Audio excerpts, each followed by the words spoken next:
Bienvenue à tous sur Afrique Sport pour la matinale du lundi 1er mai 2023 que nous débutons avec la Ligue africaine des champions. Vendredi 12 mai prochain, le temps sera suspendu pour tous les amateurs de football africain.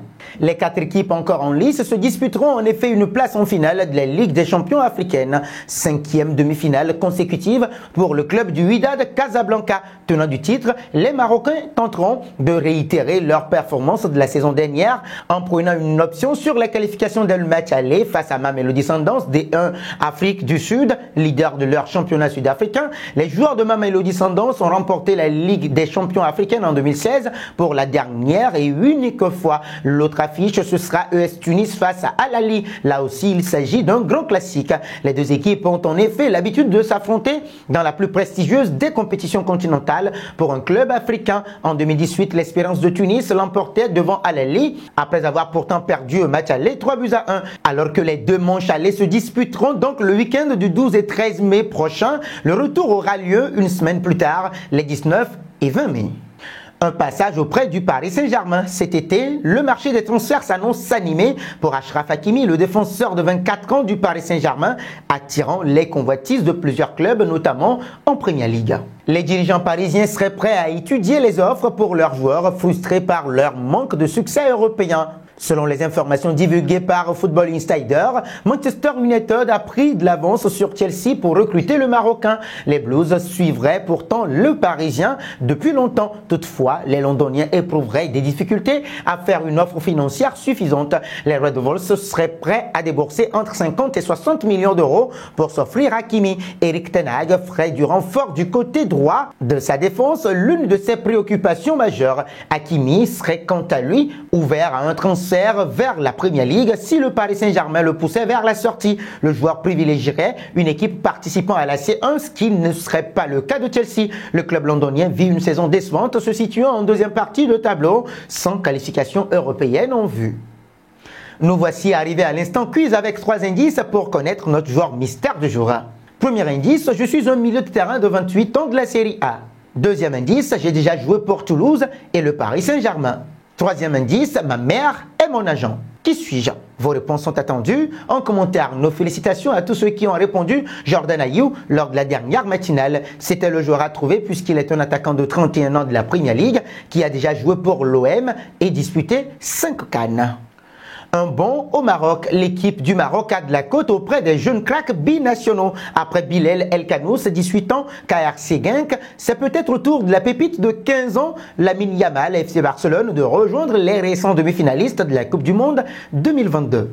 C'est du moins ce qu'affirme le journaliste espagnol Juan Fontes dans un podcast sur le Barça. Malgré sa présence avec les sélections de jeunes, le Catalan aurait montré peu d'intérêt à l'idée de représenter l'Espagne et aurait eu, lors d'une conversation téléphonique avec eux, des remarques qui auraient heurté les dirigeants espagnols. L'ailier aurait donc cédé aux sirènes de la Fédération royale marocaine de football FMRF, qui lui faisait une cour assidue depuis ses débuts ultra prometteurs dans les catégories jeunes du Barça et de l'équipe d'Espagne U15, U16, U17 et U19. Un choix qui serait, s'il se confirme, fort satisfaisant pour Fouzi Lekja, le président de la FMRF, et le sélectionneur Walid Regragui, d'autant plus que Lamine Yamal empile les records de précocité. Faisons un détour à l'OM et si Zinedine Zidane faisait un grand retour en France sur le banc d'un club de Ligue 1. Voilà un scénario dont rêvent de nombreux amateurs du football rond de l'Hexagone. Sans club depuis l'été 2021 et son deuxième départ du Real Madrid, le technicien de 50 ans prend le temps de la réflexion et profite de son temps libre avec sa famille, lui qui a déjà remporté 3 Ligues des Champions sur le banc des Merengues 2016, 2017 et 2018. Marca informe que l'OM rêve de son côté de faire venir le coach français sur la Canebière. On pourrait donc assister à un nouveau duel entre les deux meilleurs ennemis de Ligue 1 dans les prochains mois. Reste également à savoir si la possibilité de se retrouver sur le banc de l'Orange Vélodrome et de sa ville natale, Marseille, intéresse réellement l'ancien joueur formé à Cannes et passé par Bordeaux en France. Toujours est-il que la bataille pour s'offrir le zizou national devrait faire rage cet été et la perspective de voir Zidane revenir en France en fait saliver plus d'un. Restons en France avec le PSG battu à domicile par le FC Lorient 1-3. Le Paris Saint-Germain, toujours leader de Ligue 1, voit l'Olympique de Marseille revenir à 5 points après la victoire des Phocéens face à l'AJ Auxerre ce dimanche. Une réelle menace pour le capitaine parisien Marquinhos qui attend une réaction de son équipe. Le titre est dans nos mains, il ne faut pas qu'on le laisse partir comme ça. Surtout à la maison, il faut qu'on montre notre force. Dans le championnat, on a eu des hauts et des bas. On perdait des matchs en début d'année, puis on a montré une bonne réaction. C'est le prochain match qui va donner le tempo pour le titre. Il faut qu'on réagisse très vite, a réagi le défenseur central sur Canal Plus Sport 360. Dimanche prochain, le PSG devra mieux négocier son déplacement à Troyes. Terminons avec le club francilien présent en conférence de presse après la débâcle des Siens face au FC Les Lorient 1-3. À l'occasion de la 33e journée de Ligue 1, Christophe Galtier a pointé l'insuffisance de ses joueurs avant de les mettre en garde pour la fin de saison.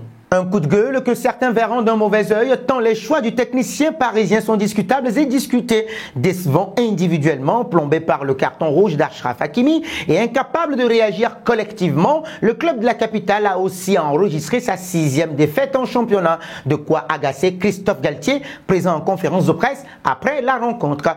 Quand vous ne gagnez pas vos duels dans un match, peu importe le niveau, soit vous êtes battu sur un plan athlétique, soit sur un plan mental. Cet après-midi, je pense qu'on a lâché sur un plan mental, a tout d'abord lancé le coach parisien. J'attends une réaction, c'est une déclaration pour tout le club. On doit prendre des points, on va le faire. On doit avoir confiance qu'on peut mieux faire. On n'a pas tout fait pour gagner ce match, ajoute-t-il. Le vestiaire du PSG a complètement lâché son entraîneur.